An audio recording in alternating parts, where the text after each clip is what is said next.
G'day humans, Stead here. Today, we're looking at the GoPro Mission 1 Pro, the big new reset for the company, which I'm holding in my hands right here. It's just arrived at my front door, and I want to give you an immediate look at the experience that it's set to offer, and also to compare it to the previous product in the range, which was the Hero 13 Black, which I'm holding here in my hand as well, because it's significantly different. And my immediate reaction as soon as I took this out of the package was, wow, okay, it's still a GoPro, but it's definitely a whole new world.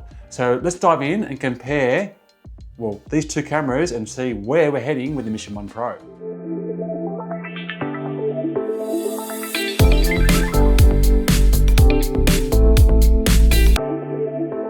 So let's not beat around the bush. I thought with the GoPro Hero 13 Black, which was a bit of a reset, like they changed the ecosystem here, they changed the way the battery shape and the interchangeable lens system on the front, and there's a few more bits and pieces that they added to this over the Hero 12, which required a bit of an ecosystem reset for existing customers, but it wasn't heading in the right direction because it didn't fix some of the core concerns that many of us had, namely low light performance, but also battery life and also heat, the way that it kind of heated up under extended uses.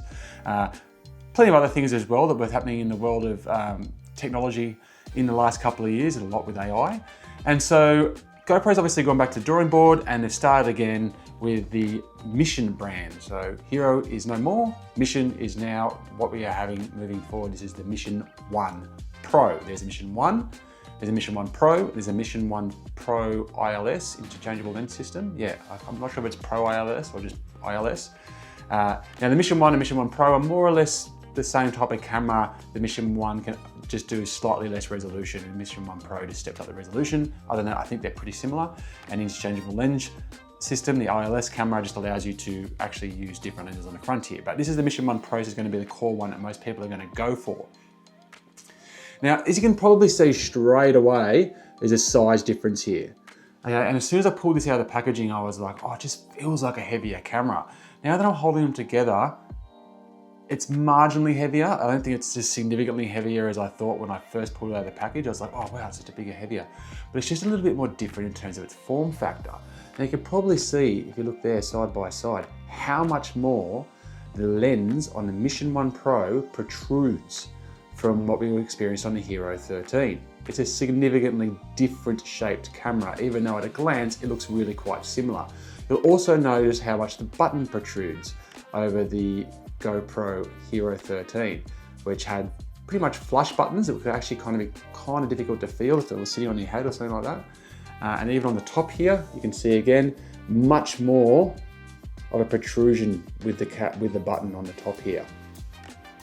Now, what this means in practice is it's easier to find, it's easier to press, and I feel like it might actually play also into the new depth capabilities, because this can go to 20 meters, which is huge, without any sort of casing on it, whereas this can only go to 10 meters without any sort of casing in it underwater. I've taken this to 20 meters underwater and it didn't break, but you can't compress the button because the pressure from the water at that depth actually holds all the buttons in, and you can't on and off it.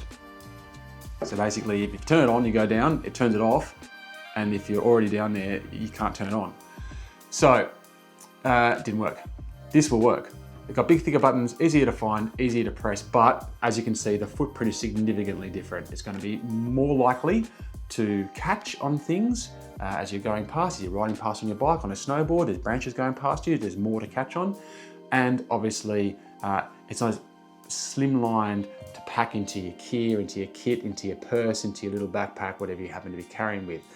But the flip side of it is huge change to what it can deliver in terms of the shot.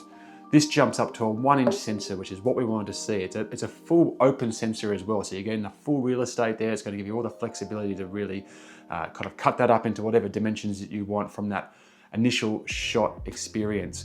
It's running this brand new GP, or sorry, I should say that bigger sensor, the biggest key thing for me is it's going to make that low light, which was a huge issue with the 13, right?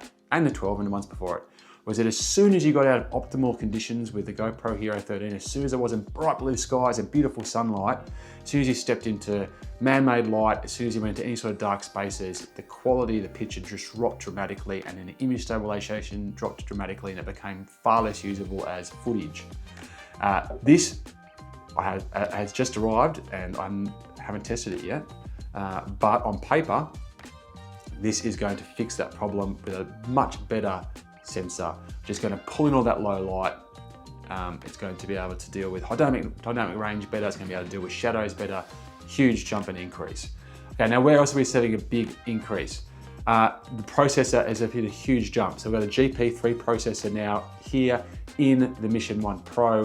What that means is it's going to be able to deliver much better efficiency, much better image processing. It's going to be able to talk to the NPU, which it now has. So this didn't have a neural processor. This does have a neural processor. It's going to create much more. I think it's 13, like what they call it, smart preset photography options and video options. It's all AI in-shot generated. The GPU processor is also going to work a lot on thermal control, so it's going to reduce that heat issue that we were seeing with this one as well, and just much higher bit rates and high resolution. So GP3 processor, revolutionary step forward, bringing the camera up to the standards of what we're seeing elsewhere in the marketplace, which is where the 13 failed and why it's taken 2 years to wipe the slate clean and go again with the Mission 1 Pro. Now, in terms of that resolution, it's jumped up here to a 8K 60 capability. I can't remember what the cap is on the 13. It might have been 8K 30, but I'm not even sure if it got to 8K. I know that this was 4K 120. This is 4K 240.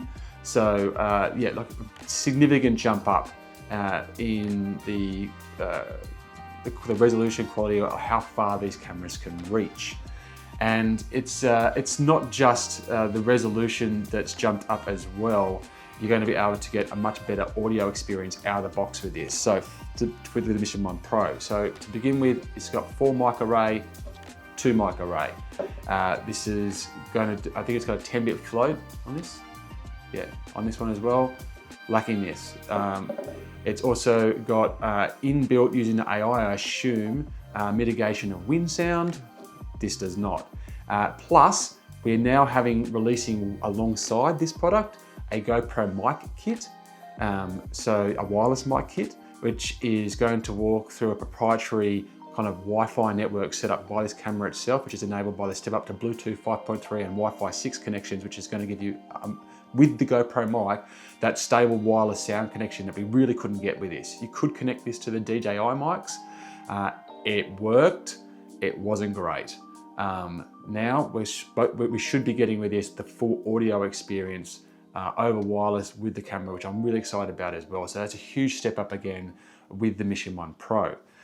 Elsewhere, we're getting a much better battery life. So despite the fact that the cameras are actually bigger, this camera is it's a significant step up. I'd say it's got a 14% bigger screen on the back, as you might be able to see there. And if you look at the lengthwise, I don't know what percentage that is, but it looks like it's probably close to 20% bigger footprint. Definitely lengthwise, definitely kind of widthwise. And the battery size, the battery itself is actually, the same kind of reasonable size footprint. But this, I think they call it the Enduro 2. Yeah, the Enduro 2 battery delivers up to 3 times the battery life. So it depends on the resolution you use, but if you're using a 4K 30 shot, you're going to get 3 hours of battery on the Mission 1 Pro. You're going to get 1 hour battery on the Hero 13. So again, big significant step up. And then you combine that with what the GP3 processor is going to provide in terms of thermal cooling. I'm hoping that this is going to really manage to make the distances, as opposed to just kind of sitting it on a tripod and trying to do a big long video of you, tinkering away in the garage or something like that. It would overheat. This would overheat and shut itself down reasonably quickly. I'm not expecting this to happen with the Mission 1 Pro. This is what it's been designed to avoid doing. So I think I've gone through most of the big kind of improvements that we're seeing in the Mission 1 Pro. I think I've taken you through the significant size difference, the way it different feels. Another change that I've noticed is that here in the inside, we've got a pretty similar kind of insertion here for the battery and the USB-C charging here, but the SIM card is actually kind of operated through the side of the battery casement, whereas on the Hero 13, the SD card slot is actually its own little compartment, and it was just real fiddly to try and get your thumb in there, especially when the battery was mounted, and to try and just get that SD card out. So I'm looking forward to fiddling around with that and just seeing if that's a better design. It looks like a better design. But elsewhere, it's kept the same kind of mounting system at the bottom. So you've got I think they call it a D handle. D? No. Anyway, it's exactly the same system. So you've still got your, the quarter 20-inch thread. So that's going to work with all your existing, all those types of mounts, those third-party mounts. And then it's still got the same kind of clip system that we saw here with the 13. So all your existing mounts that you used for this, that entire ecosystem should work fine with the Mission 1 Pro as well. So that's good. I'm glad that they haven't gone down a whole new route there, because that would have been a bit of a pain on existing fans. Okay, now you can probably see this whole pile of stuff beside me too. I've got a few accessories that I can show you. So this is the grip that comes with the Mission 1 Pro. Again, this is a new thing that GoPro is doing. This does come, at least during the launch period, for free with the camera if you buy it through GoPro. I noticed it on the website at least. I don't know if that's through third parties as well. This is going to give you a kind of, well, traditional camera hold. So you place your camera in there, obviously, and you can hold it like a proper grip and dum. So interesting that they've included this. Real interesting design. This doesn't appear to be a media mod, so I can't see any sound. No, there's definitely no sound on this. It's not a media mod, it's just a case. It also comes with like the lens flare guard, you can see here, which is actually rubber, and it just kind of peels around the front here. So I think it's kind of good that it's actually kind of soft and rubbery for an action camera, because that's the thing that's likely to kind of clip on something as you're out and about filming and having action. It would break easily if it was plastic, so it's just going to pull off there. And we've also got a magnetic clip.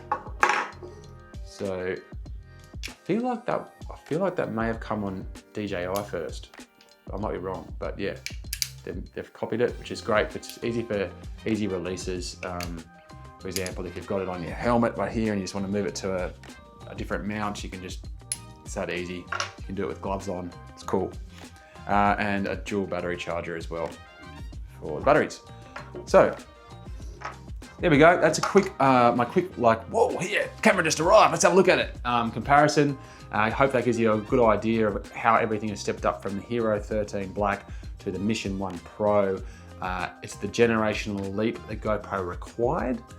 Like I said, this has just arrived. I am under embargo for when I can actually take you through some review experiences with this. So keep an eye on the channel. That will be coming out soon. There'll be a lot of content coming out soon. So definitely keep an eye on that. And in the interim, get excited because I feel like GoPro's had a good hard look in the mirror and come back to the table with something which, at least on paper, looks like the business. All right, I'm Stead. Thank you very much for watching. Till next time, check you later. You.